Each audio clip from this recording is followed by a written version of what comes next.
Hello everyone.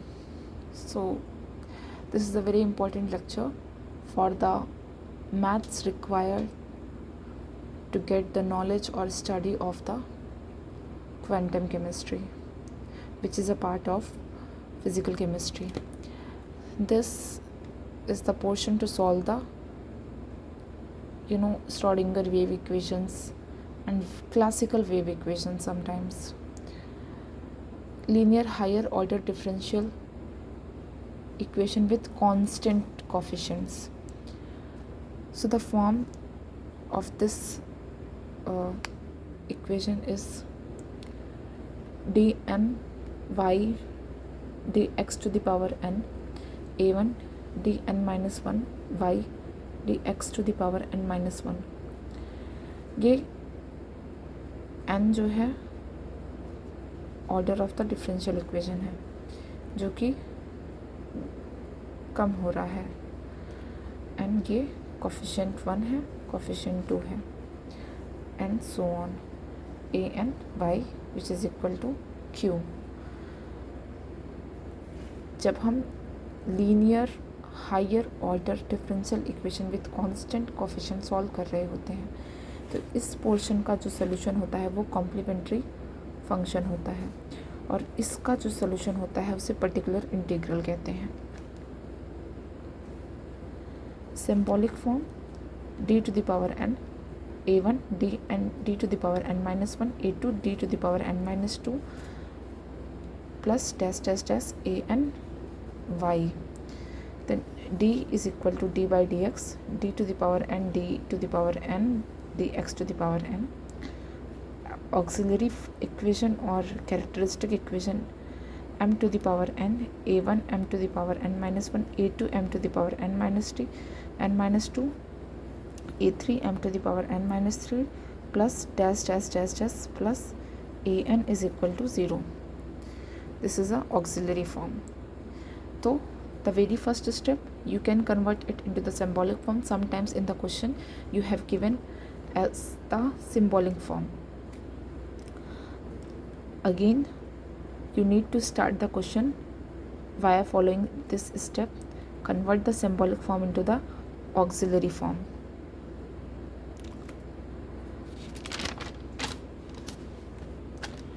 Then the general solution y is equal to complementary function and particular integral.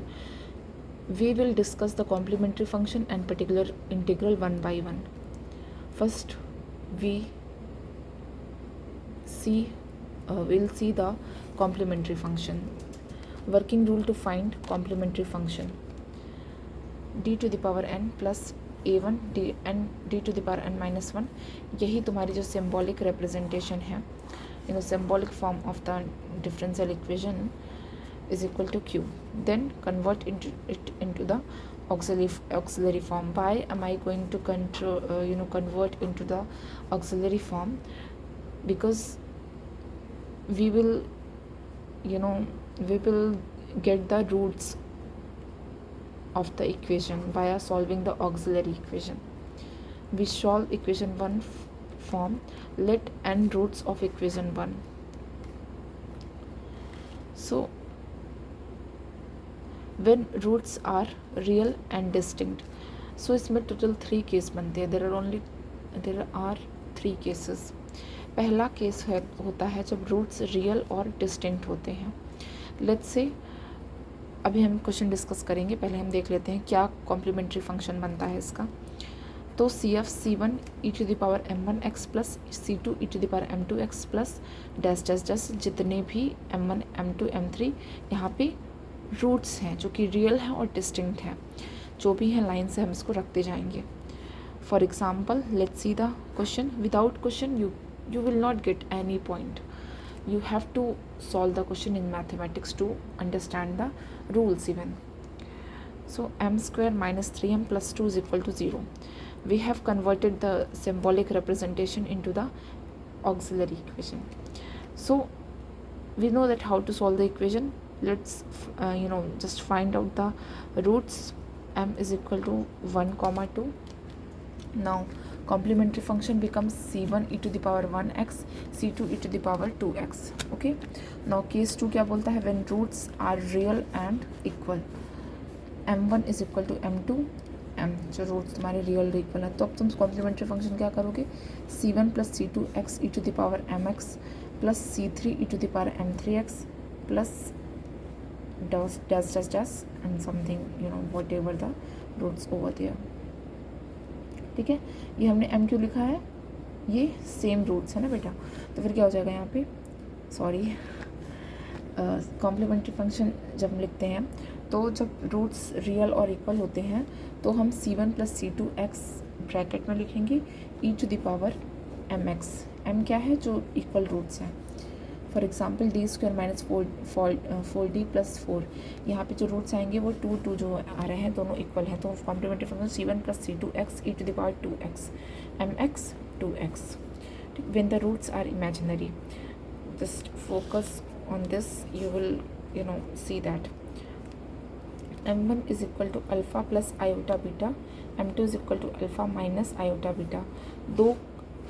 दो solution देखने को मिलते हैं most of the case में जब हम लोग इमेजिनरी रूट्स आते हैं या फिर जब हम फार्मूला लगा करके इमेजिनरी रूट्स निकालते हैं. तो CF जो होगा इसका क्या होगा? e to the power alpha x, c1 cos beta x, c2 sin beta x.